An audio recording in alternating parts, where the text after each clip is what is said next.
Hello and welcome back to The Dive, the first episode of the 2019 season. I am Jatt, joined by Kobe and Azael. It's good to be back.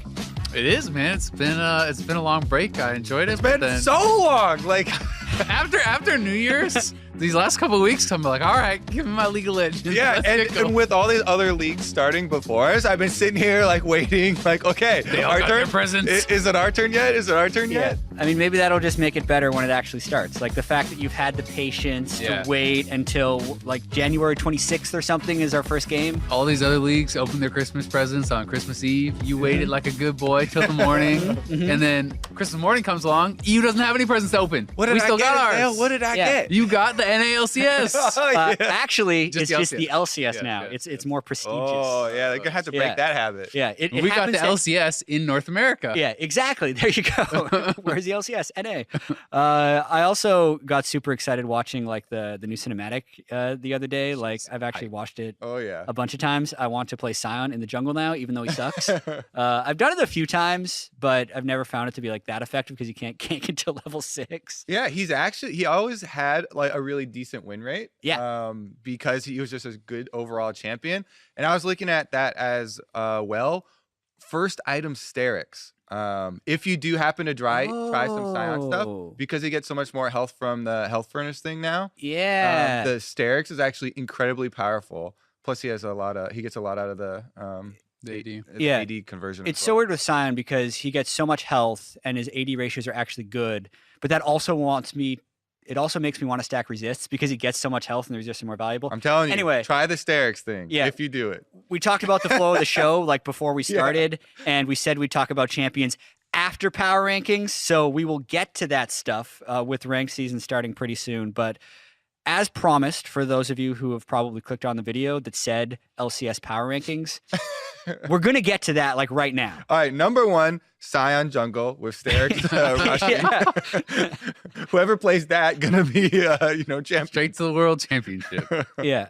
All right. Without further ado, we're going to do it from top to bottom. So the number 1 LCS team, what we've done as in previous years is we've all made our individual power rankings. We'll go through what those are, but the order with which we are going to address the teams is from the number 1 power ranking to the last. And this is not necessarily who will hoist the trophy at the end. We're trying to be as predictive as possible at the end of the regular season. So after 18 games, double round robin have been played. No surprises. Team Liquid, number 1. Unanimously. Yeah, I mean, and the key there, right, is the success that they have had since forming the team. Yeah. Let's say that, right? I mean, they absolutely dominated. They swept both finals. They won back-to-back splits. Yeah. They upgraded their roster after doing that. I mean, there's not a tremendous amount of like deep diving that you have to do on why this is our predicted number 1 team for the end of the season, by the way, which that is key. Because I've been talking to so many teams and so many players about scrim stuff to try and see who's going to come out of the gate early. And I have not heard that Team Liquid is the best in scrims right now. Yeah. So they could, they might not start off number 1, but we all think that they're going to get there, right? Yeah, I mean, they're the odds-on favorite, and this is for regular season predictions, but I would also be predicting that they'll hoist the trophy. If I had to make a bet today, they're the odds-on favorite by far. Like you said, it back-to-back champions. Their 2 most criticized roles for their team by far were mid and support, especially when you think about international performances. When you look at, Pobelter and Ole and their struggles at MSI and somewhat at Worlds as well. Some of the criticism was warranted, some of it a bit unfair. But regardless, they got a world champion support and they got Jensen, who just was in the world semifinals, at Worlds. So they have certainly upgraded the roster. And I am very interested to see, we have Jensen, who has had more international success. Doublelift, who is kind of the king of NA, but has not had any international success. So, Jensen very much coming here, wanting to win his first, regional title He's never, got kind of first in anything really, in League of Legends. So it'll be interesting to see if it does kind of click right away. And that might be one of the things that people want to like hone in on a little bit more with this team is when it first surfaced, they're like, oh my God, Team Liquid's getting Jensen. They're like, that's an amazing mid laner. And some people had some worries of, okay, will he mesh with the rest of the team? Does he want to play the same way? Will they be willing to, compromise for where early gank paths are going? And I feel like this team should easily be able to solve that. Usually when power players are on the same team, people are like, oh my God, how do they share resources? Yeah, but Team Liquid has Impact in the top lane, who is like, very much a you can have two carries. Exactly. Whoa, so many carries on the team, too. And he's played with Bjergsen before and won titles with Bjergsen as well, who people, so I do want to temper expectations a little bit. Like, I do think Pobelter and Ole are going to be highly motivated, and there's a lot of pressure on Team Liquid in the fact, I mean, Doublelift even said it in the teaser, like, anything but first is a failure. And when you go in with that mindset, it will ultimately lead to a little bit of conflict when expectations are that high for a team, because it's not like everyone else just stood still. Like, 100 Thieves brought in Bang, TSM's made upgrades, like C9, even though they lost Jensen, were looking insanely strong and made semifinals at Worlds. There's very real competition that Team Liquid's going to have to put up with.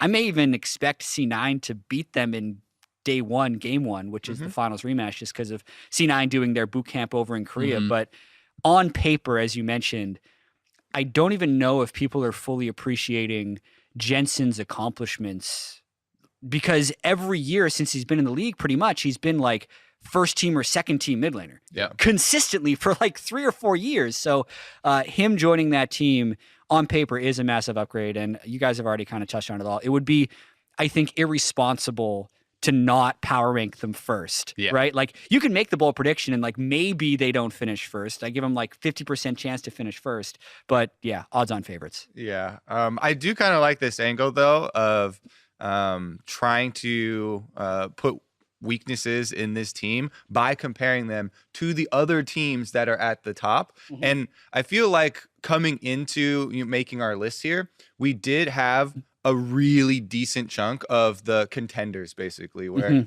we were all kind of defaulting to Team Liquid with, all the accolades that they've had as number one. But then there's this very strong like block here, or tier, someone would call that. By the way, color, a Kobe might call it. As far as preseason power rankings go, I'm not sure like what the global standard apparently is, but when you rank teams, I expect numbers. Like, I expect 1, 2, 3. There's none of that euphoria. Oh yeah, 5 teams in one middle tier. Like, I could make a tier list. It's 100% accurate. We have the LCS tier and the NA Academy LCS tier. 10 in each. Yes. Nailed it. Here on the dive, we are going to give them each individual ranking so that you can have the most possible scrutiny. Yes. And we will not shy away from blobbing them all together. But that being said, you go into making your list, there is this, very strong set of teams, and you mentioned a bunch of them there that we, have to fit in below Team Liquid, and those are the ones where you compare the individual weaknesses, and you're like, okay, so where are they as far as the team play and each individual role? And I do think that team play really needs to be emphasized, and that's something that's the most difficult for us to rank, because especially when new people get signed to a team, a lot of it is you're trying to figure out how well are these players going to work together? And you're talking about, will it change, when they face adversity, and, especially for, like mid jungle or bottom and support. And those are the things I think that make the difference between the super accurate tier lists and the ones that are just kind of going off of, oh yeah, star power names, or whatever. Like, these are good players. That's where the real extra like inside info of this guy hates this sort of aspect of, X personality. And not that my tier lists have been extremely accurate in the past, or my power rankings, they haven't been perfect by any means, but going through this year in particular, there are so many seasoned professionals in the league that I found it much harder to pick clear differences between teams. Like I feel like it was much easier in past years to say this player is clearly outclassed by every player in the league. Therefore, this team is going to struggle in that position. But like I think AD carry was a role that I kind of looked at and said, wow, like every single one of these AD carries is good. And then when we see that Cody Sun is playing in Academy, that's why. Like the NA LCS has very strong kind of top to bottom AD carries in the league. And there's a lot of positions that are like that, which make it more on intangibles and how the fit is going to be and what you said. To that point, Number 2, North America has never won the World Championship, as you may be aware. Really? However, we do have 5 World Championship players, and that makes a team. So Put them all together, baby. What role is Piglet playing? Piglet mid? We got 6 championship rings in the LCS now, actually. Even if it's only 5 champions. We've got an extra sub spot. How many championship rings does One the can be LEC the have, coach. Kobe? No, I'm Here kidding. we go. Anyways, number 2, as you're alluding to, Jatt. And this one we actually also all ended up having them ranked the same. But there was a lot of movement for me here, even last night, talking to people and trying to project basically the skill cap of this team versus the floor. But we all had Cloud9 for number 2. One of the big reasons for me is simply that they've been practicing earlier. Well, Worlds as well, but I mean, they immediately, they lost Jensen. People were like, well, shit, like had a good run at Worlds, but they immediately went to Korea. They got Niski. Niski was quite good in Europe last year. A lot of people, maybe remember him from Envy, but that was like his rookie season. He has gotten a lot better, and while he may not be Jensen yet, this is a guy with certainly a lot of potential. And the fact that they immediately went to Korea, immediately started boot camping, this team, when we're talking about regular season standings, has a leg up on a lot of the competition because they have put in way more practice than a lot of these other new rosters that have been formed. So I expect Cloud9 to be really hot out of the gates. And that's one of the reasons that I have them so high up. Even if some of these other teams could potentially, maybe if Niski doesn't really pan out as well, maybe they won't be able to do as well in playoffs or whatever. But during the regular season, I expect them to be blasting people at the start. Yeah, and everyone is kind of talking about how is Niski going to replace Jensen, but how is Golden Glue also going to replace Jensen? They used Golden Glue in some pretty pivotal moments last year, and even though he did choke a little bit in game 2 of the finals, getting solo killed by Pobelter at level 2 on like the Malzahar versus Aurelia matchup, he was amazingly good in his other moves. So C9 has really committed to the multi-man roster, and it worked very well for them towards the end of last year. In fact, when I talked to Jack before the summer finals, this was before the Worlds run or anything that ended up panning out great for them. He's like, yeah, I mean, like this year is one thing, but I'm really excited about 2019 because towards the end of the summer split, all of Jack and Reaper's long-term plans, you could kind of see them coming together with the type of practice environment they have between the LCS and Academy teams. So ceiling-wise, I do think it's really high. And honestly, yes, Niski could be good. I'm wondering if Golden Glue actually becomes the starter for this team by the end of the year. That's what I'm going to be looking for. Yeah, I mean, Cloud9 has been probably the most successful organization at building raw talent over the years. Thinking of all the good players that have gone in and even been traded away by that team. I mean, it is pretty close. There are some other good contenders, but they have done a very good job of building up and training talent. It does definitely suck when, at the beginning of the split, though, one of the top players on your team is pulled off the top and you're like, there was a cherry on our cake of our semifinals appearance at Worlds, and Team Liquid's like, yoink! Thank you very much. We'll take that mid laner. But I mean, they still have Licorice, who also to me, like, incredible. Licorice might even been more valuable than Jensen. And that is insane to say. I mean, I'll ask you this. Who was the best NA player performance-wise at Worlds in 2018? And Licorice is one of the think it was names where Licorice. you're like, Yeah. Good for Licorice. I feel like some of his like the last games he played were pretty rough, but throughout, if you're looking at the thing as a whole, From play-in and I groups. would definitely say Licorice. And we were also looking through that at the lens of like, that was his first year. He started the year winning insane. Rookie of the Split. Like, that was his rookie split in spring. So this guy definitely has a very high ceiling. Super excited to see him. But also one of the reasons I put Cloud9 second is I have really been emphasizing team play coming into this year, and Azael as well, another one of the guys that they trained up, brought up from academy. Everybody's just always talking about how great his communication is, and you can see it in Cloud9's play. And also talking to a lot of the other players, the way that Cloud9 has been defeating people has been through team play, been through map movements. People feel like they don't have enough time to react to them. Like Cloud9 always knows what the game plan is. And it's funny to me hearing that now in 2019. Because you remember back in 2013, 2014, where we would talk to people about like All-Stars and stuff, and they'd be like, oh my God, playing against SKT or these Korean teams, and there's just no time. Oh, I thought you were going to say like, Original high shot calling. Yeah, that's what I thought you were Oh, no. I wasn't even going to do that. Like it goes even further back. Like, I remember it was like Paris, I think, 2013, when I talked to Reckless. It was he was so young. He was like this really, really young kid. Yeah. But he was on the All-Star team, and they were like, "Wow, this is like completely different playing against these guys. I want to farm 1 minion wave, and you go out to and like it's contested. Yeah, 30 seconds of trying to just get there to farm 1 minion wave, and you get rolled over somewhere else. So maybe we will get to that point.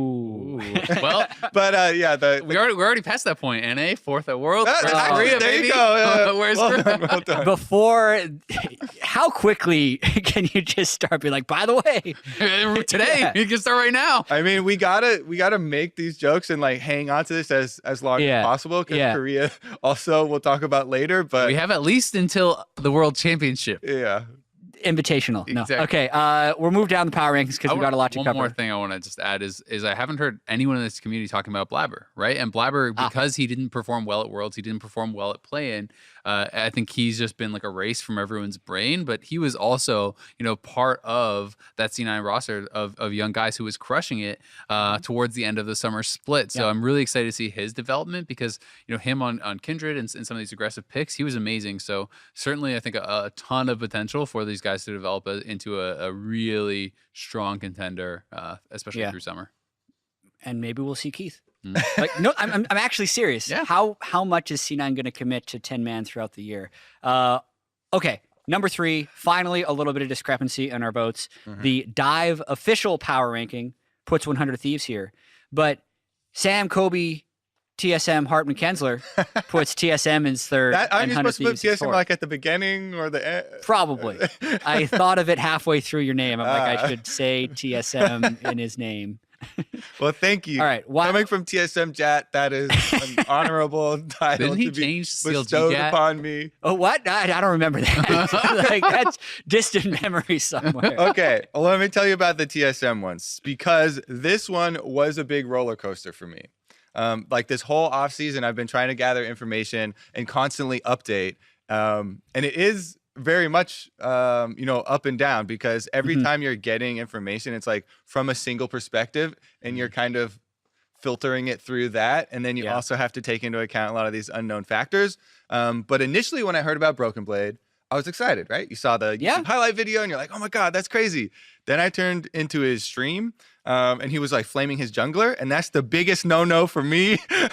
I'm like, you're doing bad in top lane and you just blame your jungler the whole time. I'm like, I don't really like this guy that much anymore. But then I heard that he was also doing a lot better and, melding a lot more with the team. And I do have still so much faith in Bjergsen. During one of our story meetings, Riv brought up that Bjergsen is the only mid laner to stay on the same team. Like all other teams were like, did change their mid laners out. Crazy stat. Yeah. And there's a reason for that, right? TSM has been built around Bjergsen for so long. The questionable, of course, pieces are the jungle and the top lane, them having let go of Hanser. I think that the bottom lane gets a little bit more credit coming into this year, adding Smoothie, because Sven definitely didn't have the performance that people expected from him, but he wasn't like the biggest detriment on that team, right? And he's been working really hard. I think that this guy was really driven for this split for him to be like, I'm proving that this was not a mistake to come to NA. And so I think that their bottom lane and Bjergsen are going to be very solid. The questionable ones where you guys could poke holes would probably be top lane and jungle positions. But yeah, I have heard that TSM's been doing super well in scrims, and Bjergsen coming back, with his fully grown like sage beard. He just seems like in a zen place right now. Like he can lead new TSM into battle or something. One thing I did hear is this is the first break Bjergsen has really had in 5 years. He was able to go home. He was able to grow a beard. He was able to go walk in the forest behind his house, spend time with family. Like a training montage. Yeah, I don't know, like real rest. And I guess we'll keep talking about TSM and then we'll jump back to 100 Thieves. So we stay focused. I want to see the variance in this team because I feel like with Broken Blade, TSM is trying to get the top lane equivalent of what they did with Bjergsen years ago, where they go to a different league in Europe, right? Broken Blade finished second place in the TCL. He's a super young kid. Bring him over to NA and value pickup. Let him explode there, right? I think that's what they want because last year they did what I would call the big budget acquisitions of Ven and Mithy. It didn't necessarily work. And this year they're kind of, I guess, trying to go younger again with Broken Blade. There's also the variable of Greg having wrist issues and them starting with Acadian. There's a lot of guys that have something to prove this year. Last year they came in with a crew of champions. They literally came in with the 4-time EU LCS champions, Ven and Mithy, and then all right, Adam DeHaunser and Bjergsen, they're all winners, and Mike Young is the young prodigy. That's what they wanted to do. And this year it's Bjergsen not making Worlds for the first time, Smoothie getting traded away from C9, not making Worlds, Broken Blade's new Acadians pretty much, has he ever made playoffs in the LCS? I'd almost have to check that. But it's a bunch of guys that didn't succeed. So maybe the hunger is back there. And I know, Azael, you wanted to talk about the coach as well. Yeah, I mean, they had their worst year ever, definitively last year, right? TSM certainly was a huge disappointment. In spring, it was this big shock. Oh my God, they didn't make the finals. They lost to Clutch. Everyone's like, yeah, but of course by summer, it's all going to be fixed. They're going to make World Championship at TSM. Yep.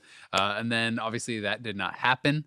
But yeah, I think one of the biggest changes, people are focused on the roster, and one of the biggest reasons that I have faith in this team succeeding is Zix. I think that he is one of the smartest coaches in the league.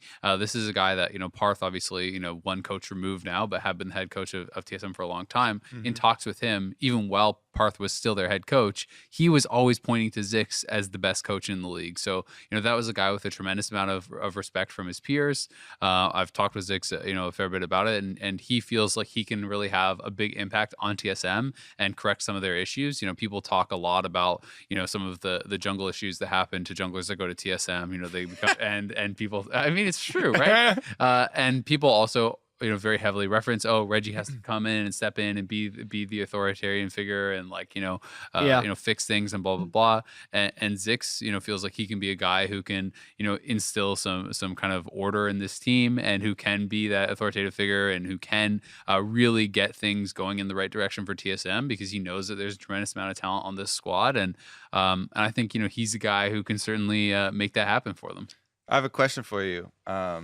Given your stance, what do you think about CLG releasing him I think that early on? Move. And no, but there had to have been some reason behind it, right? So yeah. So what are your thoughts basically on that? If you're he's the best coach in the whole league, he's this amazing. So I think he's definitely one of the best coaches in the whole league. There's some other incredible coaches. Reaper certainly deserves an incredible amount of credit now.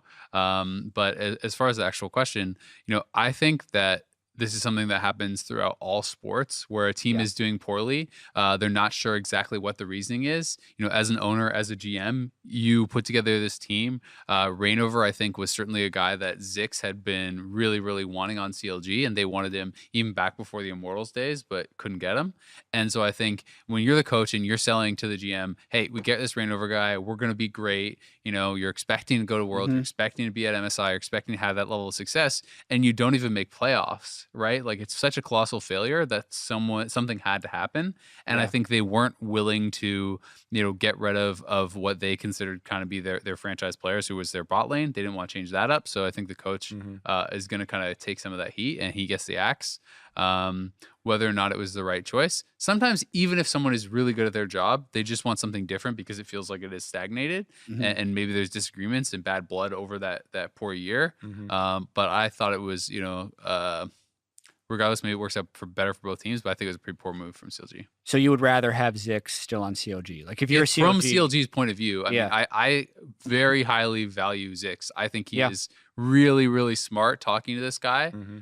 Every interaction that I've had with him, I think he really knows his shit, and I think that's a loss for CLG. Yeah, I mean, I think we're jumping around a little bit, but I think it's so interesting, like the philosophy around coach hires and fires just in sport, because there's so many guys, even in pro sports, that as soon as they get released, they're like, all right, he's definitely going to find a job.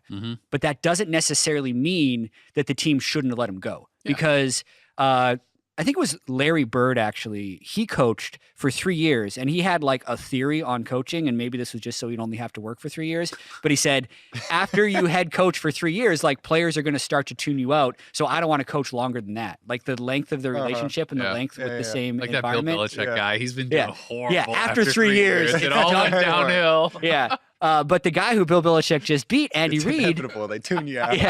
Andy Reid was a super successful regular season coach in Philadelphia for the Eagles, and then got let go because they were almost just tired of the Andy Reid era and wanted to try something new. Yeah, so shaking it up can work, and I understand it from that point of view, and we don't know the internal relations, so sometimes things, just aren't working. People are not agreeing. We have talked about this a lot, behind doors and stuff, and I wanted to spark it. And I'm a Zix fan. I wanted to see what you would actually And this year is going to tell a lot, like both how CLG does with Weldon and both how TSM does with Zix, but we're doing a disservice to 100 Thieves. They're actually the third place team in the power rankings, not these TSM boys. All right, Azael and I can maybe gush over 100 Thieves a little bit, because technically, this is a regular season power ranking, and last year they were second overall. Right? They finished first at the end of the spring split. They finished, I think, fourth at the end of the summer split. They've made a huge upgrade at 80 carry with Bang. Yes.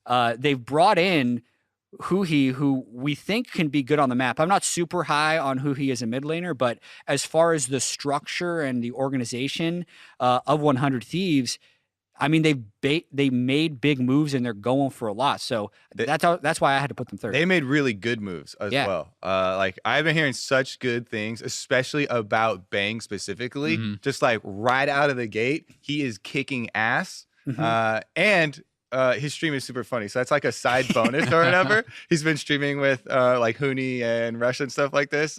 But yeah, right off the bat, that is one of the questions I had for this roster. I was like, oh man, these are like some very exciting moves for them. But for me, the Bang one, I am like super optimistic right now because I haven't heard any negative stuff. Yeah, I mean, I think Bang was a huge upgrade over Cody Sun, and Cody Sun obviously was better than Rakara, and they were doing well in the regular season before. You talk about team environment. That was one of the big reasons that I had them third. Is everything I've heard, everything I've seen of these guys playing together on streams. They seem to be having fun. They seem to really like each other. Huhi, I think individually hasn't had the most impressive lane performances, but we know he knows how to play for the team, play for the map very well. He's back with Aframu. Those guys are really close. They seem to be getting along really well with Bang, who's new on the squad. It seems like a very happy team. It seems like a really good environment right now. And even just looking at it, like when you're kind of looking on the team on paper, we already know Someday is a monster top laner. If Afro and Bang are working well together in the bottom lane, you can have a mid laner who can play more for the team, and that is fine. Right? You can have this guy who is going to go down 20 CS, but he's going to roam to the side lanes and help to extend those advantages. And that can be a very successful way to play the game. And I think that is what I expect when I look at this team and see them on paper.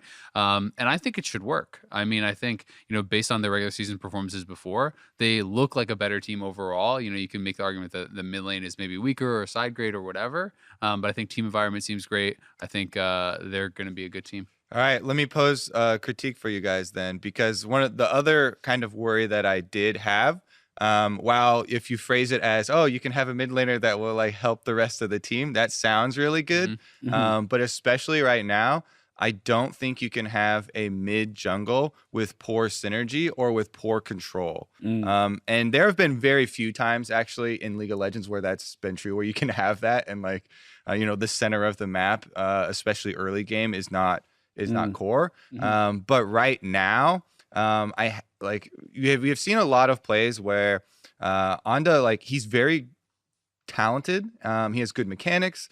However, he does some things without the prerequisites, I'd say, maybe. Like a little bit deeper vision or knowledge of where the enemy jungler is, like tracking perfectly later or mid into the game, and working with the mid laner. So I feel like in mid jungle skirmishes, that might be a difficulty that arises for this team with the field that they're facing right now. And that some of those have been kind of backed up from some scrim rumors. Again, a lot of stuff, preseason scrim stuff, is like very up and down. You hear one thing one day, you hear the exact opposite the next day or whatever. But that is something to keep in mind for this team. While the sides of the map do look extremely awesome for them, and I do think that this team is better than last year and is going to do very well. That is one thing that something they might have to overcome throughout the season. I think that's a fair criticism, and I think Anda needs to step up more this year. I remember towards the end of last year, Prawley would talk about the things that Anda is strong in and how the team wasn't necessarily ready to bring some of that stuff out on stage, because he's consistently been one of the top solo queue players in North America. And Korea when he went over. And Korea when he went over there, back when he was Immortals and he wasn't even a starter. Those types of players, I feel like almost fit an archetype. Like they're so good in solo queue. It's the young raw talent that we can train into a. and the problems you mentioned of, sometimes they make plays without the prerequisites. Yeah, because that stuff works in solo queue, and it's about adjusting it for the pro game. But I think the strength of Someday, the strength of the bottom lane, and then just comparing that against the strengths and weaknesses they had last split, because Ryu Anda had exactly the same problems, and their bottom lane wasn't as good in lane in your head. So yes, the team is going to be better. And I think if you were to do a tier list and not a numbered list, this kind of caps out the top 4 of expectations. And the unknowns you mentioned for 100 Thieves, I think I could almost list more unknowns for my 4th place team in TSM, in the fact that there's Broken Blade or Acadian / Grig, or how Smoothie and Sven are going to coexist, or how Bjergsen and Smoothie are going to coexist, or how Ziggs is going to coexist with the like there's so many. God, there's so much coexistence. Yeah, they all have to team. I need a new word for coexist. Synergize. Get along. I think team up. I think the other thing I'd say is while I agree that like that is the big question mark, right? And that I think is what is keeping them out of like my top 2 of the rankings. I don't see Huhi as like such a liability though, that they're going to be so heavily outclassed that isn't something that they can make up for with, really good macro play as they did last year. So many of the regular season games, they were behind and they just played the map better and then won. I think that they should have less lane deficits than they did in the past. And I think that they should be able to recoup some of those losses. And one of the other things that I kind of took into consideration somewhat is that often scrims are not as successful for those types of teams that play slow and claw their way back and have better macro play. They're much more, every scrim I watch is much more about fighting it out, testing your limits. Like, there's so many more of the, the NA Jace is such a meme. I've watched a ton of scrims where there's like 10-0 Jaces and stuff like that. Jace is so good. At 5 minutes. Yeah, because they're fighting and they just keep fighting, right? Whereas on stage, people are willing to be like, okay, well, I'm going to be down 30 CS, but he's not going to do as much as me later, right? Very true. So that's something that I take in consideration a little bit, but I definitely agree. If there is, a hole to poke, that is it. Yeah. All right. Let's move on then. We're almost halfway. Number 5. This is a big with the dive upgrade. Aggregate. Golden Guardians making moves from 10th place back to back. And an academy. Yeah. Gee. They got the quadra 10th. Switching out the majority of your roster does tend to change the expectations a little bit. But, I mean, you guys are both putting them in the playoffs. I have them a little bit lower. I want to hear what you guys have to say. I mean, I think it's a lot of solid players. So I think definitely was already, a strong player. They brought in Ole, who I think is a big upgrade over Matt. I think their bottom lane was already pretty solid last year. That was their biggest strength. Ole made it to the World Championship back-to-back years. I think that should be a strong lane. My biggest question mark is really around Froggen, because I think that Contracts and Haunter, we kind of know what we're getting there. Haunter has been solid for TSM for a long time. He won a number of championships. I don't think he's, top level as far as now, right what he's kind of shown performance-wise. But I do think that this is a lot of guys on this roster that could be individually, top 4, top 5 or whatever in the league. And, the big question mark for me is kind of just Froggen, but I do see them certainly as a team that should get to playoffs. And I think that they are kind of like a step below that top tier of teams. Like the initial 4, I think, are, in my mind, more the championship contenders. And this is a team that I think, has a lot of strong individual players, should be able to pick up enough wins just off talent alone and off the individual strength that, they should be able to at least be making it to playoffs. That is... Considering the other teams and some that we haven't even said yet, the individual talent point is the one that I least expected for this team. For me, the 2 biggest things that had me make them the biggest move in all of our roster switch was actually the team atmosphere and like talk to all these guys and seeing them together, and the emphasis that I've been looking for team play from them, because every single one of these guys has a vendetta coming into this year, right? Every single one. Haunter kicked off a TSM, right? Froggen wants to prove literally every single person, that like he's still relevant and he's grinding his ass off in solo queue. Ole, of course, wants to get back at Double Lift, get back at Team Liquid. Contracts and Definitely both have the 10th place back-to-back chip on their shoulder, where and so it has been just like, I'll ask like one small question to them, and they just keep talking off each other for like 20 minutes or something. Like these guys, it has been a lot about kind of the attitude, and that could be super misleading, right? Like that's like might be a weird thing to base it off of. But that's kind of what I've been going for my angle this year. You got me hyped up for Golden Guardians just now. Like that's me and Azael both like made them jump halfway individual up. talent. They all have something to prove. Well, again, individual talent. I'm not saying best player in the league. I think these are solid mid-tier players. I wasn't trying to say like it's an incorrect point. It's just I at least expect. I just want to be clear. I'm not saying it's number one in every role. Like these are top 5 players. I think that's clear, right? Yeah, exactly, right? Yeah. And I think that they do seem like this is a very motivated team. I completely agree with that. Yeah. Okay. All right, Jatt. I guess I'm going to be Debbie Downer on Golden Guardians. You both had them 5th. I put them 7th, which did average them at 5.6. So a little while ago, and I think this is one of the most contentious community topics, is Froggen actually good for pro play? Right? That's my biggest question mark. It is such a hard question to answer, because when I talk to Froggen and I watch him succeed at really high levels of solo queue with stuff like Lux and Veigar, I think, damn, you have to be so good to make some of these things work. And in 2014, which was actually the last time he made playoffs, he made it to Worlds with Alliance, right, as a high seed. But then he also picked his own super team in Europe. It blew up. That was with Reckless. That didn't work. He actually has, along with Mike Young, I would need to double check this, with a minimum of something like 20 games, like the lowest LCS starter win rate of active players, because he lost a lot. But it's very easy to point to his teammates on those teams and go, all right, that guy's not in the league anymore. That guy's not a starter anymore. That guy's not a starter anymore. So you can very easily say, well, he was taking all the resources and trying to carry because he had to, and he only couldn't carry hard enough because the team was that heavy. So I really want to see now that we're saying Ole and Contracts and Deftly and Haunter, like these are legit teammates. they got to make playoffs, right? Yeah. Like if Froggen is as good as his hardest fans, and he believes he is, Froggen has never lost belief in his own ability to play the game. And in the past, that's been a very rigid way of playing the game, which you could argue has been a struggle for his teammates to adapt to. Will we see a new Froggen now that he's taken a year and a half off? Will he defer more if Contracts wants to play a carry jungler and needs 200 CS? Will he be able to play around a top lane carry? There is so much stuff that I'm really excited to see. I love having Froggen in the league because of how explosive these conversations can be.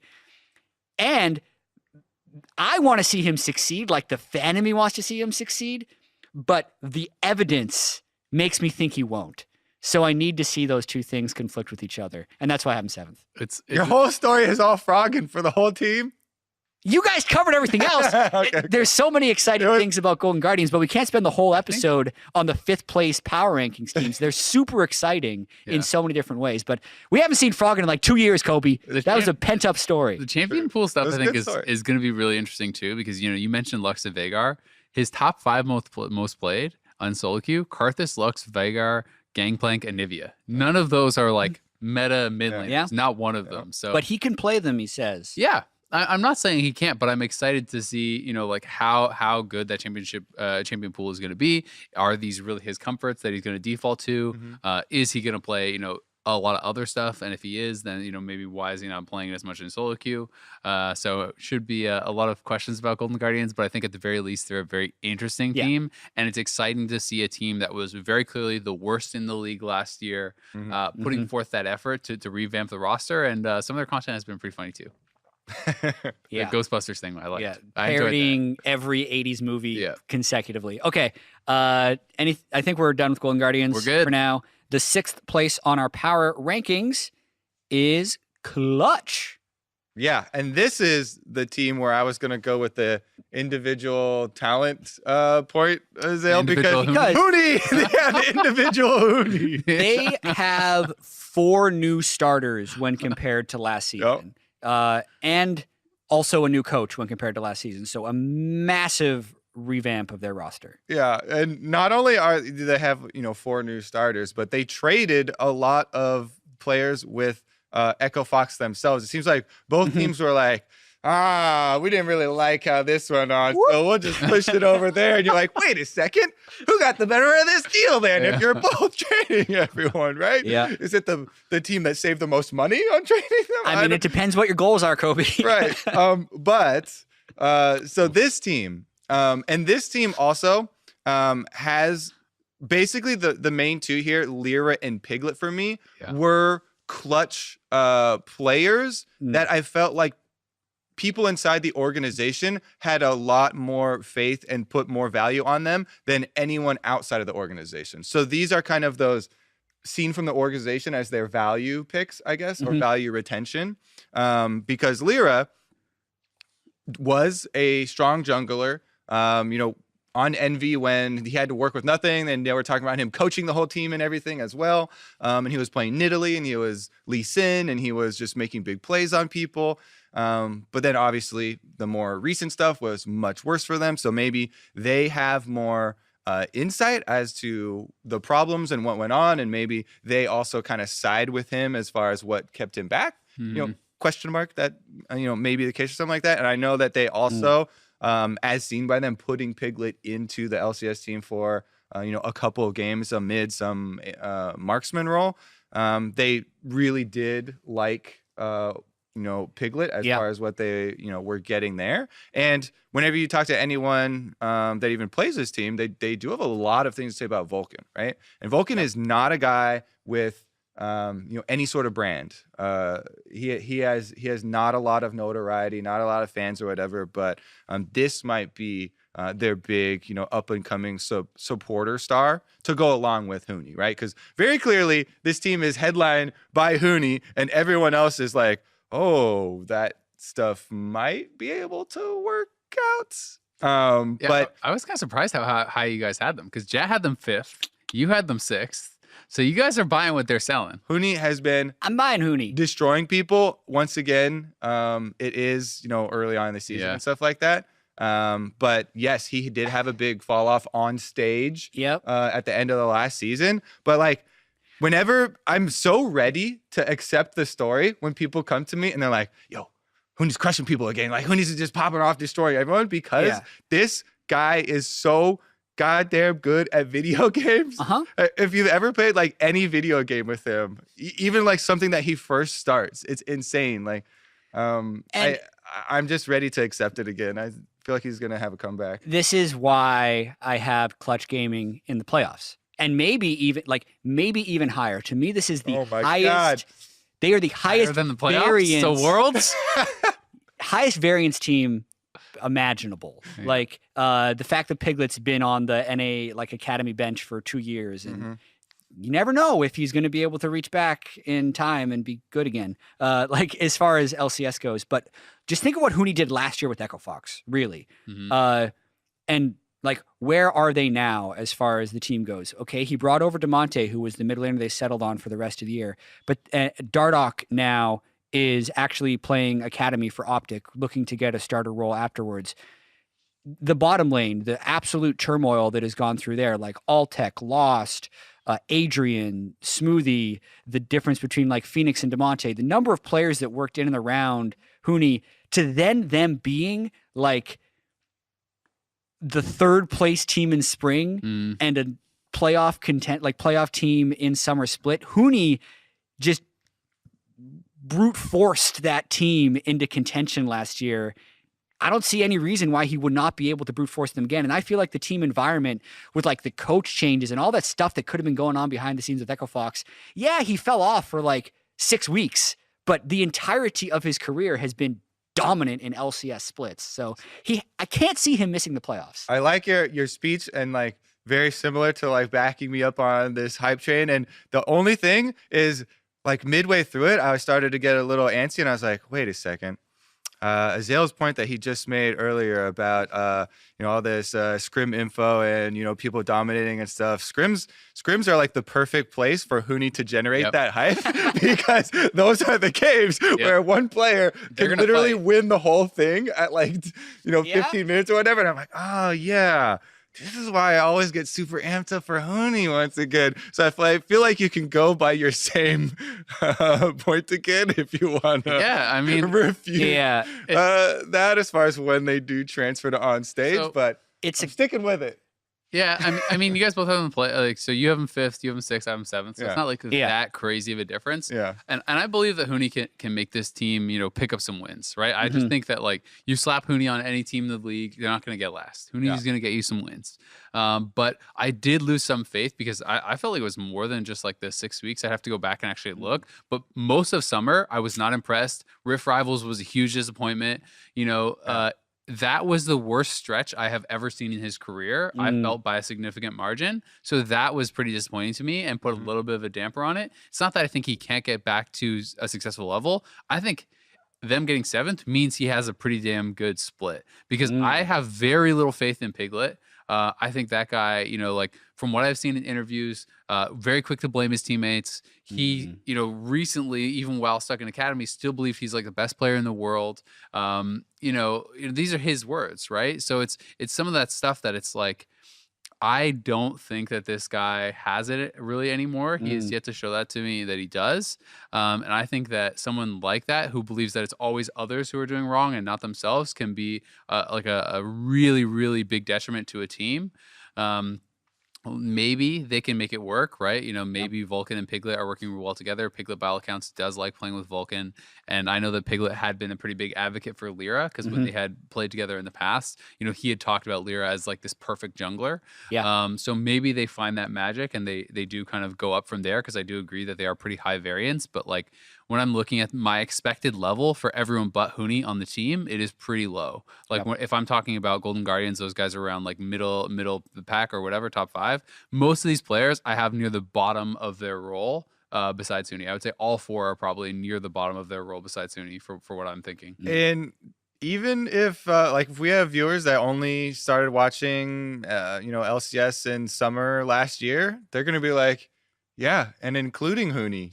Even because as you're talking about, like a lot of the mistakes he was making too were like literally running down river into 4 people that the rest of the team was kind of chasing or something. And so there were a lot of things that seemed like so off, and you're like, what? Wait, why? It was the same ones over and over. Or, of course, the thing about, playing his lane super aggressively and pushing and getting ganked and stuff like that. But that's a classic. That's Jung's fault. All right. That's actually the dive. Well, I wasn't there to cover. The dive playoff cutoff. Now we get to go into the teams that are aspiring to be playoff contenders. And we actually have a tie. Oh. COG and Echo Fox tied at 7 2/3. Mm-hmm. Worth noting, Jatt had CLG higher than the rest of us. Has them in them in playoffs. All right. I mean, I'll start. I think part of that does go down to like just the Golden Guardians variance that I had, and thinking of the runs that COG nearly made towards the end of like spring split and even into summer. And I think just the huge upgrade that Power of Evil could potentially be for this team, because Power of Evil is a guy who I feel like nearly took Optic to the playoffs in summer within a game, right? If they win that TSM game in week 9, they're in the playoffs. And the rest of that team with Stixay and Biofrost and Wiggly looking really good towards the end of the split. And the massive question mark of how Weldon is going to work as the head coach of this team, rather than the head coach of TSM before people were really into like player health and conflict resolution and stuff, and them having a separate strategic coach that then works with Weldon and how that dynamic is going to work. But COG is a tough team to put your faith in this year, like especially after what happened last year, back-to-back playoff disappearances. But the fact that they brought in Power of Evil, the fact that they've stuck behind Biofrost and Stixay as kind of the rock that they think they have, and the Reignover experiment being over. I feel like Reignover had great early games, but just demolished that team in the middle late game with like some really questionable team fighting and decision making late game. Gives me some room to hope a little bit that they can at least compete for the playoffs. But you guys think otherwise, and I feel like you are entitled to your opinions as well. My concern, so like I'm buying what you're selling. I'm like, Biofrost, okay, tell me more. Tell me more. Always playing with Stixay, sounding good.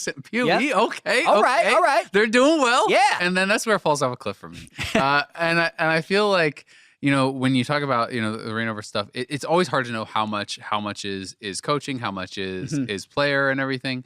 But, Zix from a lot of the players I've talked to and like my experience watching CLG over the years, he has been so good at prepping the teams for the early game. CLG has been, consistently throughout his tenure, I think one of the most creative early game teams. They always have very good plans. They always put those into action, whether it's their level 1s, whether it's their early ganking paths. Those have obviously been really good. And I'm not to say that's like, Zix is just like driving the jungler and jungler has no brain. Obviously it's, two-way street, but I feel like, Wiggly is very unproven. Darshan, I think, was fairly weak last year. I am somewhat, impacted by the fact I've heard they have been doing very poorly in scrims. I heard that and too. then also, Weldon, I think, is super unproven. I don't have a lot of faith there because I think they lost one of their biggest strengths back to the Zix thing. So I think that really hurts them, and that's why I was knocking them down a couple of steps. I do think PoE is a very very good player, and if they can really get that bottom side of the map working, maybe things go well. I think the biggest question mark is going to be kind of like Wiggly Darshan. Can Darshan get back to his old performances, and how good will Wiggly be because he's limited in his amount of stage experience in the LCS? I do want to quickly jump in on the Weldon point. I don't necessarily know if I would call him unproven. I think he's unproven as a head coach of a team that doesn't on paper look like they have a ton of talent, because he's won a lot.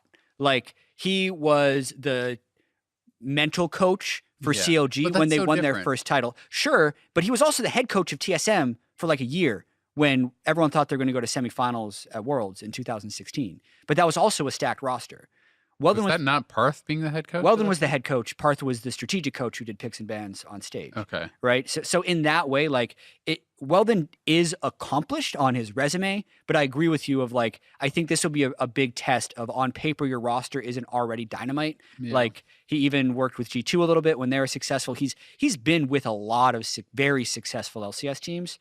So I want to see how that plays out. It's just interesting to me because like I have very much thought of him as like very successful within his role, which I saw more as, the mental coach, the sports psychologist, like that sort of thing. And I think that is very different than being, the stage coach for a team.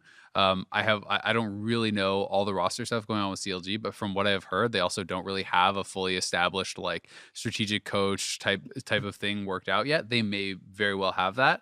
But it sounded, the last I had talked to people, it sounded like he was going to be doing the stage coaching. He was going to be doing the picks and bans and stuff. They announced they do have Irian, CLG's new strategic coach. I believe he was the Supermassive coach. But even though they were able to settle on him, it took them a very long time to actually get that integrated. And last year I thought they did have some decent, parts to work with. But it fell apart so much when you're watching these games of just kind of the direction in the game, in the mid game. So for the early game, they were great. CLG was, notorious for, okay, we have this great early game, and they get this lead.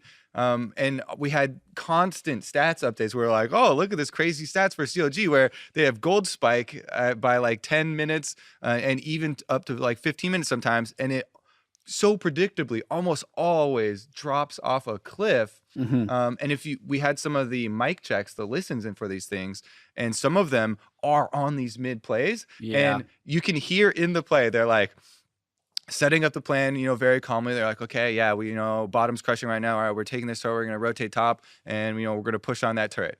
And like 2 seconds later, someone else sees someone in the river and they're like, look, this guy's in the river. I'm going to chase him. And you're just like, wait a second. Squirrel. Like, this is like a very short clip. And I just heard like the plan. I forget what clip that was, but I remember that was the moment in the season where I was like, I started laughing. I was like, wait a second, what? It's like, that sounded nice. But what if we just killed him? Get him. Oh, dang. And then I was like, oh, okay, well, yeah, like the bringing it all together part is what's going to, make it or break it for me for these guys. And while we are relying on like hearing stuff, third party from people, they haven't been doing well in scrims, and they might it's hard. They might start slow. Yeah, it's really hard to come in motivated, I think, from their position, having done really worse than they wanted to do last year. So I think Weldon is going to be put to the test as far as that, get your head in the game type of focus that he's going to have to get for these guys. But as well, I feel like the strategic coach has a lot to do. So, it is hard. I could definitely see these guys doing much better than you put them on the list. I did have them very low. I had him 8. I have been hearing Jatt had him 6. such worrying things from it was, but it's definitely one of the ones that I, have on the list, and like, that's my spot on the list with the up arrow where I'm like, okay, like they have nowhere to go but up. And these are problems that they can tackle. Yeah. So, we'll see. All right. Tied with Echo Fox, who have a 100% new roster when you compare it with the end of Summer Split. And in one of the most miraculous turn of events, Phoenix is their returning mid laner from the 2018 Summer Split after being cut at the trade deadline at the end of summer. This is a team, to me, I had them lowest. I had them 9th. Yeah, I had them highest. You had them 6th. Kobe had them 8th. I just can't get my head around the incongruency between their public messaging and then what the team actually does. Because they're a team that formed and talked all about championships and player development and all that stuff, yet this is like the second time in 2 years that they've literally had a complete overhaul of their entire roster. They're not developing players in that way. Rick Fox has said that he has like reassumed control of the team. Yeah, so they've had management changes also. They've definitely had some management changes that have been really hard to track because it's kind of all behind the scenes.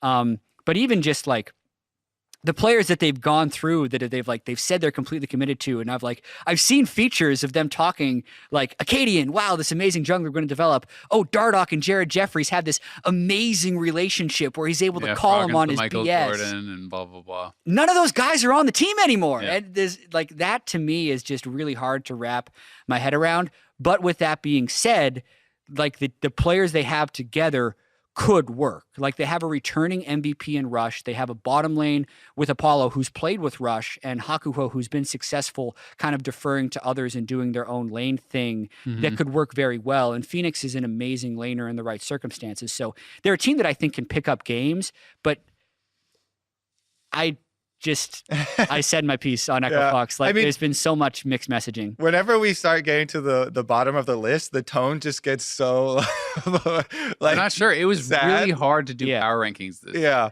But I will say, even though we are getting down to the bottom of the list, and we're making reasons that are always going to be, negative reasons why teams are at the bottom of the list. Positive. I'm still excited to see. A lot of these teams play, right? Yeah. Like you highlight Power of Evil for CLG. This team has Rush. This is the single player that I wanted to come back to NA the most, just because of his individual plays and the style, at least that he showed last time when he was here. Just makes me look forward to their games no matter what. And also his very public social media use and relationship with Phoenix that has already emerged, has already delivered many laughs, and you can go look at the tweet for yourself if you want to get some personality for this team. But then Apollo and Hakuho, those guys have always worked really well as a duo.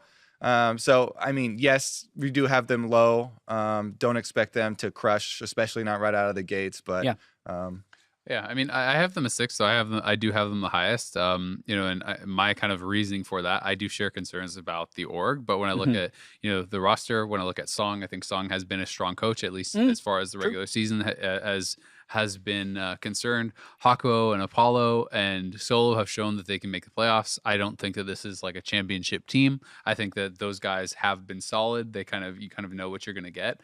And I think that, Phoenix has been pretty up and down, but like Rush, I think it is a very significant upgrade for that. For like, if you're just looking at like what Clutch was last year, and Fevivin at the end was not performing very well at all.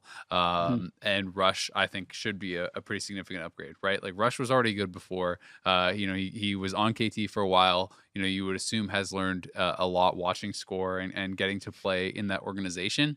He has said he thinks he's a lot better now. We'll see, if that pans out on stage. But like, I think that Apollo and Hakuho are pretty solid. They're not going to be the best. They're not going to be the worst. They're going to be solid. I think Solo has shown that he can be solid as well. If Rush plays to a pretty high level, I think Phoenix gives us more of what we've seen. This can be like a reasonably strong middle tier team, right? Like they could get 6th, 7th, whatever. But I think they could get into playoffs. I don't really see them doing much more than that, unless some of these players are showing us something really different than what they've seen in the past. But when you're looking at Apollo, Hakuho, and Phoenix, like we've seen those guys for a long time. We kind of know what you're going to get, so it's probably not going to get much higher than that. At least, all right, is what I'm thinking. FlyQuest, it is then a summer split playoff team. That's true. Sitting 9th in the Dive official rankings. The Dive official rankings. Yeah. I have them the highest of all of us. You have them 7th. An astounding 7th place. I have them 8th. Azael has them 10th. Azael has them 10th. The FlyQuest. Oh man, hater. Okay, so I'll give you some pros maybe, and then you'll chop them down. Santorin has, by all accounts, had some really good off time. Whatever it was. I thought at the end he was already making really good moves on stage, and it was kind of getting overshadowed or glossed over a little bit, but. He even had good carry performances. He was showing a lot of different styles. He played frontline for the team. He played like Kazakh's assassination backline and stuff for the team. I think that he is in a very good form right now. As far as Santorin goes. Viper, of course, in the top lane, very untested. And that is definitely going to be a very big question mark. But I think the rest of the guys have a pretty decent level heading into this, as far as Wild Turtle being super motivated again and getting right back to the grind. I mean, this is a guy that had he has 5 accounts. He had all 5 of them like in the top of Challenger at one time. Yeah. And he's grinding back up again. JJ, we kept on talking about how the big improvements and how he learned a lot from Saint Vicious. So maybe that can come together. I know they had, at least at the beginning when they came back right after break, they were working through some, rocky stuff because, okay, so yeah. I'll talk. I mean, I can talk about it really quickly. I think we don't need to get into this, what happened with St. Vicious, but they don't have St. Vicious on their team anymore. And I think, especially with what JJ, every time we'd interview him, they'd talk about like how much he is learning, right, from the coach. And I feel like that does hurt them. And then the other thing that hurts them a lot is they also lost their best player. Flame isn't on the team anymore, right? And he was the pressure point for their macro plays throughout the whole year. And I think for them to succeed, Viper has to be mid-tier LCS or above with the way that their team needs to work. And based on what I saw in Academy, he's not going to be there at the start of the split. And then the player that has the most to prove, and I've seen some of the things he said in interviews, is Pobelter. Because in his mind, like, he was intentionally deferring for the way Team Liquid wanted to play. And now this is an opportunity for him to carry a bit more, which is why I've kind of hedged my bets with them. But yeah, that's just kind of Pobelter unleashed. Yeah, Pobelter unleashed. Let's see what he can do. I mean, he was talking about, how he played on Immortals, was very aggressive, and he wants to go back to that. I felt like these last 2 teams were somewhat hard for me to decide, somewhat of a toss-up. But the loss of St. Vicious, I actually was one of the big things that I thought knocked them down for me. And all of these teams have good players on them. That's what's really tough. I mean, Pobelter has won a number of championships, right? Santorin, I believe, has won a championship as well. So, Turtle has won championships. And I'm putting them last because I think, again, it's not just JJ, but a lot of the players on their team. Santorin had talked about St. Vicious as well. When you think about the way in which they won most of their games, it was these base races where they said, oh, that's because, we knew how to play the map better because Saint had taught us the timings on the map and, how long it takes to get to all these different places and all these things that we were really emphasizing. Flame was their best player. They lost him. Yes, I do think that, it is a significant upgrade to get Pobelter over Keen. I think that is certainly a boon for the team. But you talked about how for this team to succeed, Viper would have to be in the top half of top laners. Yeah. I agree with that. I think he is 10th or maybe 9th.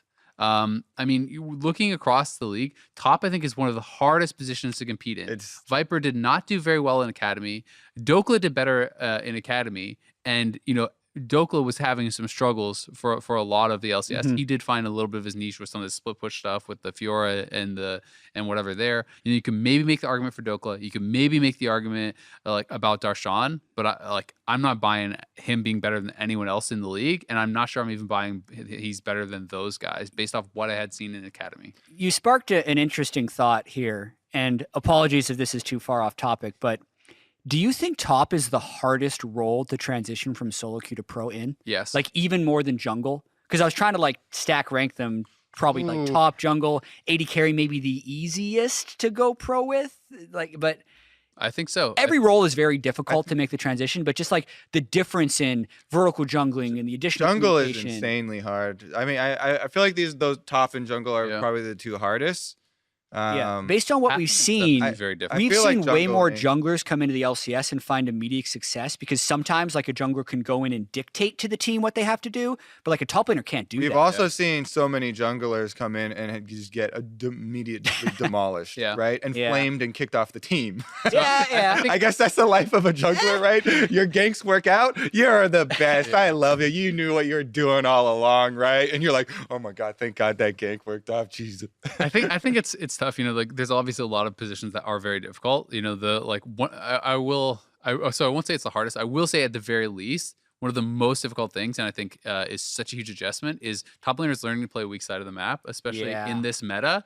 I'm going to go off on a rant on solo queue then, because I want that to be important for solo queue too. I feel like top laners... No one plays like that in solo queue. If you look at every top rated top laner, well, okay, I won't say every, but if you look at the vast majority, you got Aurelia and Jace and champions like this, and they just play and they play enough games and they're really good at laning and they play super aggressive and they push every advantage and they play like the jungler doesn't exist most of the time.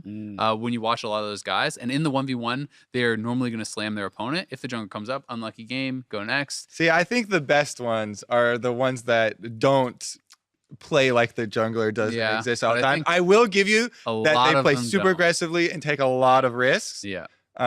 It's competitive is very different than that, though. It's like competitive, you have to play weak side of the map. You have to understand when you got to accept that the wave is going to freeze on you, when to back off. Your wave management has to be so good, because if you kill one extra minion and you start a freeze when your jungler can't be there to support you and all these different things, you can super screw yourself. So I think that can be very different. It's at least a very different playstyle, I think. It's a very different playstyle shift. Even the champion pool can be sometimes vastly different, because even when it's World of Tanks and LCS, when you look at these guys solo queue, is still like Jace every game. I would say a lot of similar things for junglers, though, for a lot of those points, and then more because I agree that top is very different. We could make like a whole show on that. But it'd be interesting to talk about. Jungler is hard to dethrone as like the difference. Yeah, I'm not convinced which is harder. But the point is going to be real hard to come into the LCS and adjust to these guys who've been pro top laners for like 5 or 6 years. Licorice, Huni, like even Solo is performing really well. Haunter has been there for a long time. Impact, Broken Blade, big superstar. In his own. Close out the power rankings. What? You want to close the power rankings? Well, I just want to add one more thing for the coaching stuff. Okay. For them, they also, I feel like they had one more coach than a lot of other teams. Like we're talking about CLG, right? And they didn't get their strategic coach for a long time. FlyQuest already had also Cop kind of. Cop is like an analyst for them, in addition to an academy coach. So it was a huge blow losing St. Vicious. Cop has probably worked with St. Vicious for like 5 years or something like that as well. Moves around. And they always seem connected, right? Yeah. But so at least they still have some remnants there. But yeah, let's close it out. What was the last one, Jatt? Optic. Sorry. There it is. Sorry, Optic. Azael and Zabutein go way back. That's why he's put them 9th, as Kobe and I have put them 10th. Met him last year for first time. Yeah. Way back. It's tough. Anytime you're putting a team last, and to me, like the loss of Power of Evil is really big for this team. There seemed to be a lot of uncertainty in the offseason about the direction that this team was going to go. They did manage to make a splash and take a big risk, I feel like, with bringing in Crown. That caught everyone off guard. But if I just look at the direction that Crown seemed to be going, he was benched for the majority of Summer Split. They ended up taking him to Worlds, where they then went 1-5, and he had a terrible performance at Worlds. It's hard for me to put a lot of faith in this team early on. Although I love Meteos. If Crown can pop off, maybe they can find some success. But for those reasons, like I can find more positives with the rest of the teams in the league. Yeah, I mean they did at least I will say find a bit of a niche towards the end of last year. I had them like 9th or whatever. So the Yorick split push, the Yorick split push, the Fiora, that became kind of their thing. So I think for them to succeed, they need to kind of find that niche, and they need to kind of find what works for them and be comfortable doing the unique picks. I have heard that Crown has been performing very well in scrims, so that's at least somewhat encouraging there. This is a guy who was a world champion, a bit over a year ago, right? And while he was the Malzahar guy, he still won a world championship. We've had some Malzahar guys win the NA LCS before. Yeah, I'm definitely. But I mean, a lot of their success, I think, depends on how well he is actually going to perform here, because he certainly didn't have a good Worlds. He didn't have a good last year in the LCK, and he needs to be better than that to be able to succeed. But either way, I think that there are certainly a lot of issues for this team. One of the major ones being, apparently can be very hard to communicate with him still. From what I have heard, they do have Arrow on the team that helps a bit. But he has got to really work on that, and because if you can't communicate with the players, it's very, very difficult to succeed at the highest level. Well, let's talk about the second highest level then. You want to transition off of power rankings? Yeah, man. I mean, solo queue, new 70 season. minutes in power rankings. The ranked season, it starts soon. Apparently, we're actually going to have the new ranked in NA as well. I think it's NA and Korea that are going to have the splashing between the positional based ranks. Yeah, How does that work for Phil? I'm really excited about playing that. Phil, and I just realized I have no idea how that works. Okay, I wish Your I had. Phil rank is like super high rated, and then you're. So I think Phil is just going to put you in a role, and then it'll and rank then it'll off rank that me role. for whatever role I get placed in. I feel like that's probably how it's going to work. Won't all my roles be low then because I won't have enough games? Well, you're bad, So what ends up happening? You left yourself open for that one. That's true. Yeah, I mean, this is from what I've ascertained from the articles that they've kind of posted online. I'm not going to adjust your Phil question because that's like complicated. Yeah. But basically, you'll place with a role, and then the other roles, like you splash rating into them. So if you're a diamond mid laner, it's not going to be like, but you're an iron 80 carry. It's like, no, your 80 carry is probably going to be like gold or plat, and then it'll adjust from there. And then when you do get an 80 carry game, it's going to splash rating up to your main role because there are transferable skills in League of Legends. Of course. And they've tried to work out all these systems to make it work kind of as organically and good as possible. I'm really excited for the potential of it, because I actually would love to be like, oh, cool, I get to play a Sivir game on 80 carry against plat players instead of having to do it against a Diamond Draven. Yeah. Like, I want to try that. I'm looking forward to analyzing what Azael's ratings come out to, so we can Are you scientifically gonna actually determine play ranked? what he's better at. Because now we'll you didn't really finally play have ranked last year. evidence to diamond. see what is your best role. Because you're always like, oh yeah, I'm not really a top laner. You know, I'm a film main, and you're like, oh, I'm not really, you know, a support player. I'm a Well, I'd film say main. my best. Now we're gonna find out, Azael. So you what's your real probably- highest rating? My best role is probably top. You play more games, League of Legends games, than probably any of us, but that's like if you count that's like ARAMs that are 1,000 faster. ARAMs, like I play a 300 lot of normal normals. games. I play a lot. That's of because ARAMs. they And then complete flex, and then you faster. played like 4 solo duo games last year. No, I played more than that. I placed on one of my accounts. I got diamond, and then I decayed down in diamond in solo, and then I finished diamond in flex. And then so the last like month or so, I played a lot of flex over the holiday break and stuff with some of my friends. Yeah.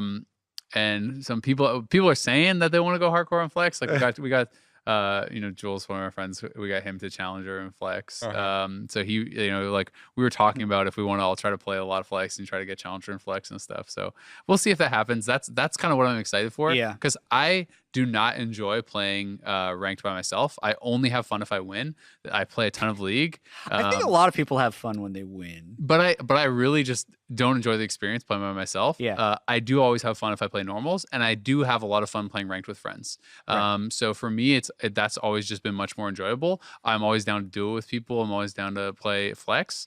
But it's this last year I didn't have a lot of people that wanted to play very frequently. When we were doing Rumble, I played a lot of flex and got up to like. Let's set the record straight, Jatt. I play the most ranking. You played the most. You play the most ranking for sure. I play a lot of League though for sure. I play a lot of League. Okay, so zoning in on ranked, because I feel like most people that watch the show do like ranked and do like solo duo ranked, because it is the most prestigious ranked ladder, I would say. Yeah. The flex I mean, ranking. I've gotten diamond in it far every year. It's not behind like it. It's not like I've never done it. Literally, first season I played, I got diamond. Kobe, what are you going to play at the start of the season to place appropriately? Okay, so I actually prepared some things to talk about that I might not spam because they're not as interesting, right? When I'm spamming solo queue at the beginning of the season, I'm just going to play high win rate champions.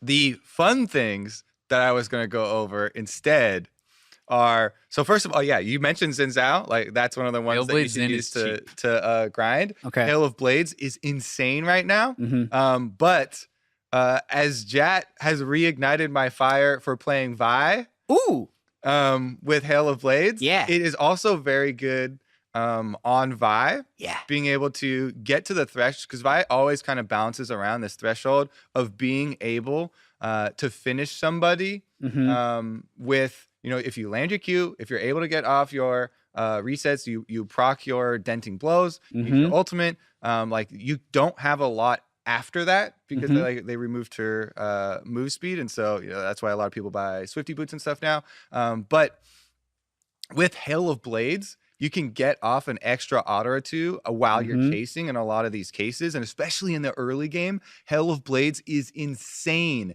And I feel like moving forward, looking at some of the PvE changes that they're making for the patches, early game is going to be so important for junglers as they're testing like some reductions in jungle experience for later in the game. So I feel like a lot of champions that can use Hail of Blades well are gonna be very powerful. The other one and the most interesting, which I just started spamming with friends, not even using in solo queue ranked it. Okay, a little bit on my Smurf is Master Yi with Conqueror and Death's Dance. So now Death's Dance can heal you off of any type of damage. The true damage. Conqueror was already really cool on Yi because it can convert your damage, all of your types into true damage, and he's very good at proccing it because you can get into combat. You double out of alpha proc. actually takes a long time, so you can use a lot of the time there and get the proc. Also, Ginsu's Rage Blade is a super strong rushable item. So do you go yellow? So Rage Blade, I Death Dance? started out the generic build was yellow upgrade with Red Smite, Blood Razor, into the Rage Blade, and then into the Death Dance. Yep. I've been experimenting with moving Death Dance up even more because once you get it on Yi, you actually feel like it's insane. Like I start tunnel visioning super hard because you just feel like an unstoppable monster. Like until you get stunned. So QSS is highly until they pick Lulu and then you leave the QSS game. is also highly recommended, by the way.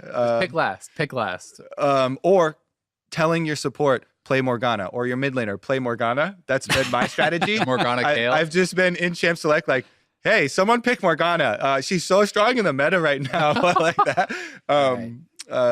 But yeah, I think that if people really want to have fun with that, like that is going to be a Death's Dance super fun hard carry champion, right? The win rate is insane on it. Unanimously the best. A large part of that is me. No, I'm just okay, 5,200 games is what I'm seeing on this Lawlytics website. But if you actually get there as the third item, it's 68%, which third item win rates are always high for those of you like thinking that's crazy, but it's like 5 or 6% higher than the other third item choices. But the change so they can convert all the the track that you heal off of your works true so damage well for Yi specifically. when he already does true damage with Conqueror and already does true damage with Wuju. All right, those are my solo You want a queues. fun pick? So if we're talking fun picks, not just what's going to win. I mean, I feel like if you just want to win, you should just pick Galio. I feel like Galio's broken right now. Play Galio everywhere. But if you want to have fun, play Vayne Top. Vayne Top is actually really fun right? with Hail Blades. No, Kleptomancy. So you can do Hail Blades if you want to slam lane. If you want to just farm off the person, you can definitely go Klepto. I still think there's there's various options of what you can do. If it's a tough matchup, you can go Fleet, etc., etc. But Vayne, especially as a counter pick into a lot of melee matchups, you have never seen someone feel so helpless. If you want to talk about, like blame the jungler, that is one where it's almost kind of acceptable because there's basically nothing you can do against Vayne in 1v1 if you're playing a lot of the melee dudes. Yep. Vayne is so abusive in those matchups. So it is a lot of fun if you get going because it's so easy to get turret plating. Your Q procs on turrets now, so you can do a tremendous amount of damage to that as well. Don't blind pick it. Only counter pick it if they have a melee. Depends how brave you're feeling. Don't blind pick it. I want to add to your Vi point because I think you missed out some crucial details of like why it's exciting to play Vi. The swiftness boots. That's reduce. not why it's exciting. No. This is what I like. I've done that for 3 years. But it's even better now because you can actually one-shot them. But for those of you who haven't picked up Vi in a while, the swiftness boots reduce the self-imposed slow from the Q charge. And after your warrior, Ghostblade should be your first item, not Trinity Force. Because if you pop Ghostblade with Swiftness Boots and start charging your Q, you're still faster than the guy you're running down. So that's how you... That's not why it's fun. Land your Q for dummies. Like, it works super well. And then after you land your Q, you one-shot him because of the Hail of Blades and getting your Denting Glows and all the other things you mentioned. Also, you can play Nasus, and you can get 500 or 600 stacks in 20 minutes every game. Nasus, I really did. I tried the Nasus jungle. Not jungle, top. I've tried the jungle one. Okay. I'm the super not. It's probably fan. a win more. You can't gank. It's I mean, you technically can with it or whatever. Yeah, exactly. Right. Yeah. You can ghost in behind them or whatever, but it's pretty crap. On your Vayne, if you're against Vayne, blame the jungler thing. That's not gonna work, bro. That's just gonna piss me off. Like, why did you get yourself into this matchup in this situation? Why did you pick before him? Because you want me to gank your lane when this guy is 2 levels above you and he has a BF sword and Azael is sitting here on a ruby crystal telling me to gank my lane. We're gonna kill him. That's not going to happen. You know what's going to happen? We're going to get double killed, and then I'm going to be behind, and then the jungle ball too. Everything's jungle ball too. He should have done a better game. But your point about hitting the turret is really big because all the games I've been in where people have been getting slammed by Vaynes, they have made like almost as much money off of killing the person as they have off of turret plating. Like even if you Vayne's plate turrets like no other. If you go lethal tempo against tanks, it's actually comical how fast you kill turret, because you do one auto on them, you step out of turret range, and then you just have your lethal tempo proc, and you're just hitting the turret with your Q reset against the wall. You just tumble into the wall, so you like you're not even losing the animation there, and you do so much damage. But definitely, if you play Nasus, Triforce, Stormrazor. Yeah, speed Nasus. Death Dance. Also, Stormrazor, you get the guaranteed crit on your Q. It's hilarious. You also need to take approach velocity. Yeah, with your Wither. It's one of the runes that is super good on him and not like a lot of other champions. If you do that so sometimes with Conqueror, people forget. that's like the full one shot. Yeah, that's you get 500 sacks, and then you walk up to someone at 20 minutes and you Q them once and they die. Yeah. All right, Jatt, hit us. With another one? I mean, I'm going to play Ivern. Like, if the Vi's not working, I'm just going to play Ivern because. Oh, so you're going to play Vi? Yeah, I'm going to play Vi. Is this going to be your first time ever like spamming Vi though? Probably. Right? Yeah. I mean, Vi is always a pick that like I've been able to play. Okay. It's just I just feel like she's been. Vi was my first time ever making master tier. Yeah. 2015 season. I feel like I will only play Vi. I will only play Udyr in ranked if Phoenix Stance again becomes comparable to Tiger. I kind of refuse to play Tiger Udyr based on principle. Udyr's cheap though. He's like the highest win rate in the game. Yeah, not for me. I don't know what it is. It's like really hard. Plays Phoenix. Yeah, okay. I can press R, but the Q, like maybe if I rebound Q, I should try that actually. I should try binding Tiger to the Phoenix button and see if that somehow solves my Tiger Udyr issues from all the thousands of muscle memory games. Yeah, I'm just kind of excited for the start of season, but I'm going to try Vi in the jungle. Ivern will be the one when I want to win, and like if we get the standard solo queue things of like everyone's picked a carry lane, Ivern is just such an amazing enabler for any real carry. Yeah, and I was thinking also if they are reducing experience from jungle camps later in the game, like Ivern doesn't really need that. It doesn't scale through late game that much, right? You're like getting your redemption and getting your support items. So. Ivern's more about item scaling than experience scaling. So once you have your Athene's redemption and then like your Ardent Sensor, as long as you max your shield, you get E maxed. Like you don't need any more levels. We did it, Ivern. Okay, awesome. It's good to be back. It's super good to be back. Yeah. Super excited for the LCS. I wanted to give really quick call-outs to the other leagues because there's the two teams I'm going to be watching. I'm watching G2 because I want to see more Zoe bot and just like weird stuff they can pull out and see how much they can smash you. And I want to watch Griffin. They're yet to drop a game, let alone a set. I just want to watch Tarzan. I would watch a game no matter who else is on Tarzan's team. Yeah. What if he's doing with me and I'm just whining at him the whole game? I will watch that game. I'm just 0-10. I'm like, Tarzan, get my lane. I need help, Tarzan. Get up here. Azael's over there playing Ornn versus Vayne. Yeah. I got the Ruby Crystal. He doesn't just have the BF sword. He's got the IE. He's got the rapid fire. All right. I'll throw one more team in there with you, Jatt. I will also tune into the Misfits games because okay. Yeah. What about Origin, your boy Deficio?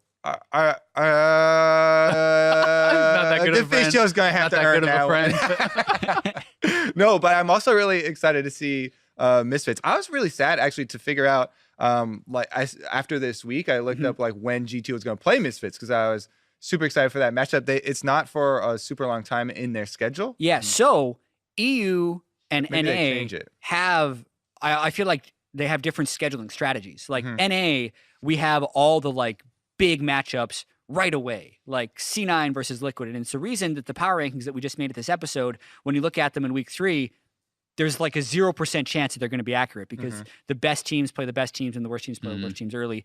EU's kind of switched it up where they put like their best teams and they play like middle of the pack teams. And then they save the like big Titan matchups for week 3 or 4 when hopefully those teams kind of have both 4-0 records. So we'll see what ends up being more exciting overall. But I'm looking forward to it regardless. Me too. Guess that'll do it. Yeah, absolutely. So we're going to be doing Twitter questions next week. Continue to send us tweets, #TheDiveLOL, Ride Azael, Ride Kobe, Ride Jatt on Twitter. You can send us Instagram stuff too. That platform exists. In fact, it's probably more popular than Twitter for a lot of reasons. We're all old, late to the party with the Instagrams. We'll be back for regular episodes of The Dive next week. See how those power rankings are shaking up. NA LCS, or rather LCS, starts this week. C9 versus Liquid. Saturday, 2 p.m. Pacific time. Countdown starts 30 minutes before that. Be there or be square. Boring. Definitely watch us. Good It's line. gonna be I'm gonna good. continue It's doing gonna be this good. until the camera cuts off, probably. But yeah, I'm done. It's good.